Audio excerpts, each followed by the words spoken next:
Fullmetal Alchemist, a shonen anime that is well respected in the anime community. The manga released 2001 and ended in September of 2010, and in that time it got two whole anime adaptations. Fullmetal Alchemist from 2003 with 51 episodes, and the more popular one, Brotherhood, with 64 episodes in 2009. It even got some OVAs and two whole movies. I don't think that anyone doesn't know what it's about, but still, here's a quick explanation. The story is about two brothers, Edward and Alphonse Elric. They live together with their mother in a small village Resembul. Everything's just fine until... In the summer of that same year, an epidemic swept the country. The sickness came, and it took her. The two young brothers are devastated and almost lost hope, until they remember that they're in a crazy anime world with crazier laws. The law of equivalent exchange. Alchemy. If one wishes to obtain something of equal value must be given. So, you can basically make anything by drawing a circle on the ground, putting stuff in it, and do a little... And boom, you got something new with the same value. So, you can maybe, possibly, make a human, right? Well... In the process of bringing back their mother, Edward lost his leg, and Alphonse... At the glimpse of death, Edward just wanted one thing, bringing back his younger brother. No! This is wrong! This isn't what we wanted! No, damn it! You won't take him too! Give him back!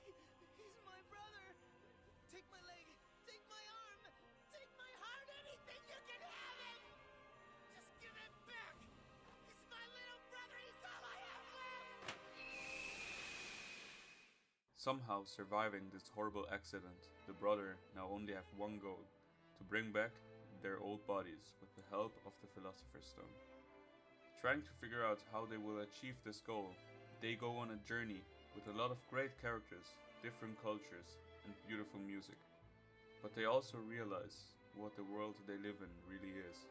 The mangaka Hiromu Arakawa put a lot of thought into it and tried to show her view of many topics from life in Fullmetal Alchemist.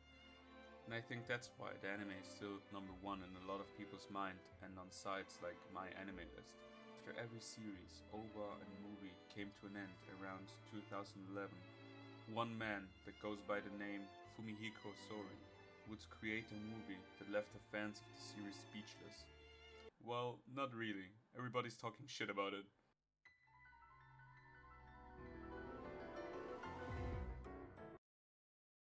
The movie starts with Ed, Elle, and Trisha, their mother, just chilling outside their house, and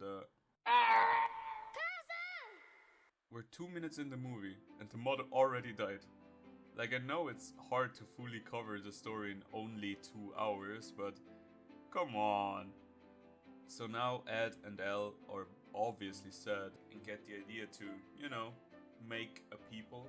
They got all the ingredients and starts the transmutation, and yeah, it's already weird. Instead of getting, I don't know, sucked in by a lot of hands and stuff, like in the anime, they just get sucked in by a tornado.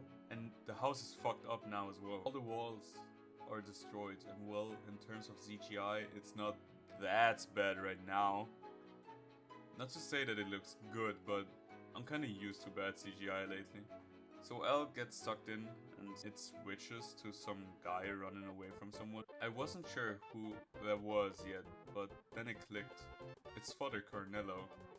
You know, the guy who's the first leads to the Philosopher's Stone, because he apparently got one. He got hair.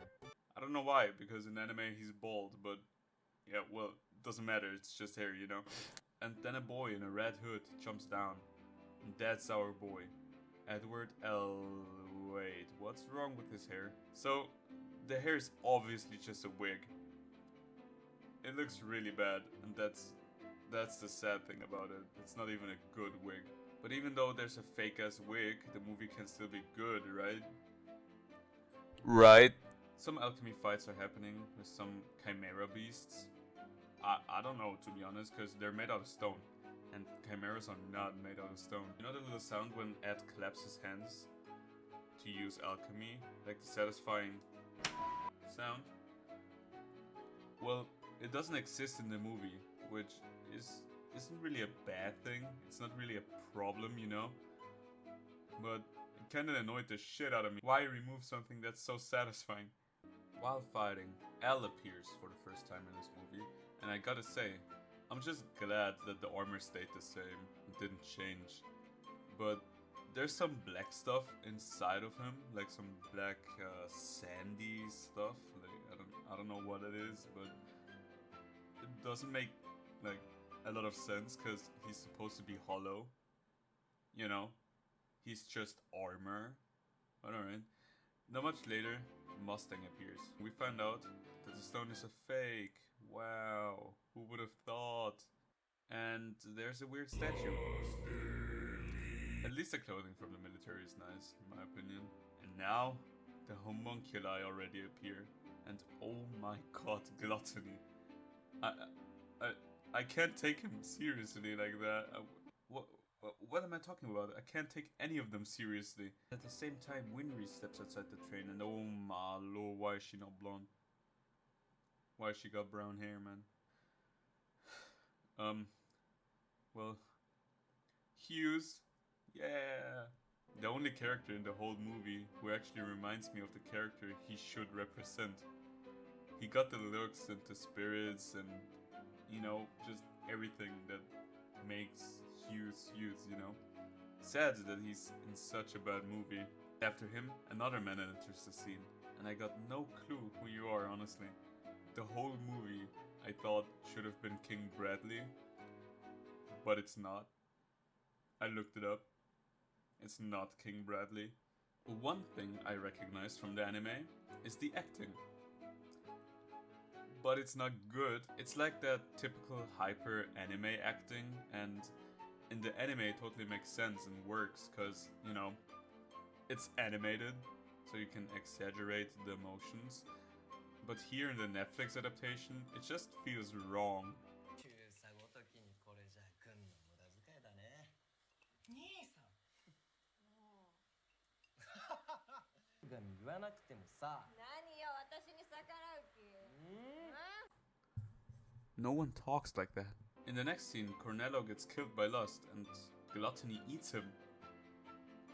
That's anime accurate, at least. I just don't like that little pause when Gluttony shows his tongue. There's no music either. It's just the tongue. After he's done enjoying his snack, we see Ed going to bed.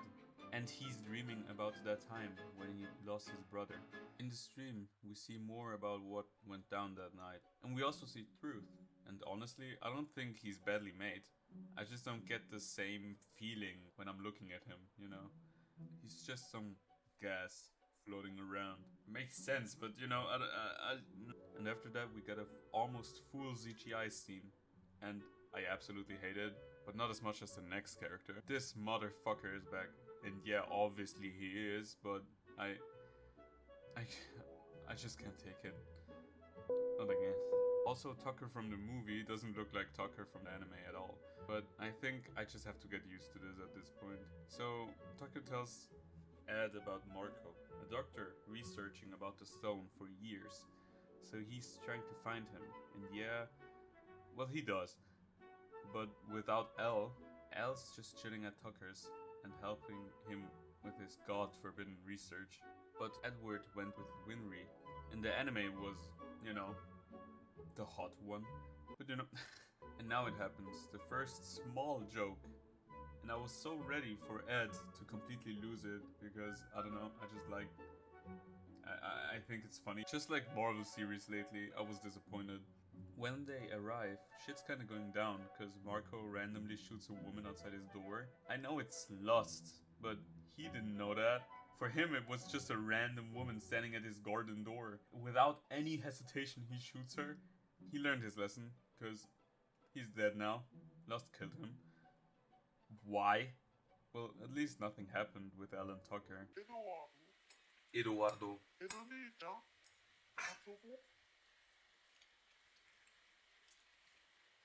Actually, I'm so happy that this scene is so poorly made, cause I just can't with this scene, man. Alright, so Marco died, Nina and the dog, or, you know, well, at least Elsa, right?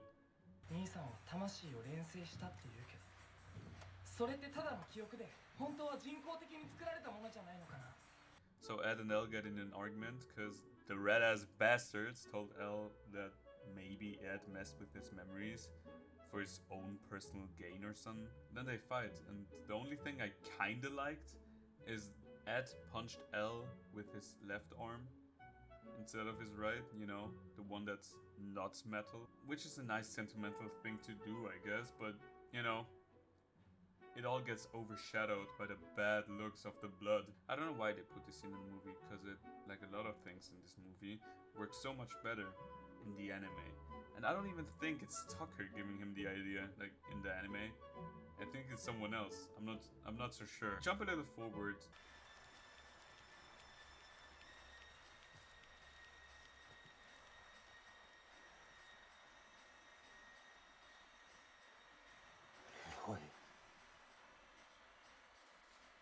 Well, honestly, I can't really say anything different than before with the other scenes. The acting is weird, CGI is bad and whatnot, but something confused me here. So, in the anime, it's Envy who transforms himself into Ross and kills Hughes. So everybody thinks that Ross killed Hughes, right? Well, here, Envy turns into Mustang. I was so confused, because everybody thinking Ross killed Hughes is like a big deal in the anime. And just changing that, of all things, for no reason, is kind of weird. Later, the military surrounded Envy and the others, but why? Why? What kind of military are you? You can't just let a murderer walk past you. That's so dumb. So, around this point, it's all like a fever dream for me, to be honest. For some reason, Tucker has taken Elle and Winry hostage for some evil plan of his. Why the fuck is Tucker, by the way, not in jail? He legit killed his wife and daughter. And dog. The truth of the stone gets revealed. Ed screams weird. Some bad CGI monsters appear that shouldn't appear already. And, yeah.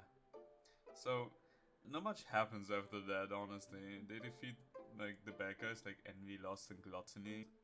A happy ending, or some. This movie was kinda hard to watch. I knew from the beginning that the movie is not good and all, and kinda jumped in with an open mind, you know, to accept failures. But after all that shit that changed for this movie, I really just I just don't like it. What a surprise. It's just sad to see that one of my favorite anime gets disrespected like that. So let's recap a little. The CGI is bad and progressively gets worse. The acting is cringing the shit out of me. The costumes are alright at best. The music has absolutely no impact on an emotional level and sometimes just disappears. A lot of lovely characters were just cut from the whole movie, and it actually has some big plot holes, or I just phased away. Like I said, fever dream. After watching this movie, I thought, hey, maybe there's somewhere an explanation, you know, why it's so bad. So I went deep down in the depths of the internet. So it says that the production of this movie was originally planned for 2013. But because of low budget and technology, it delayed to 2016. So, yeah, that explains it. And something that really annoys me is a quote from the man I mentioned before, the maker of this movie. I forgot his name. Hold on, let me scroll back up to his name. Fumihiko Sori, this motherfucker. He said, and I quote, "I cut it down into 2 hours, but we will stay faithful to the manga." Well, that didn't work out. You know what? Doesn't matter. At least it's over now.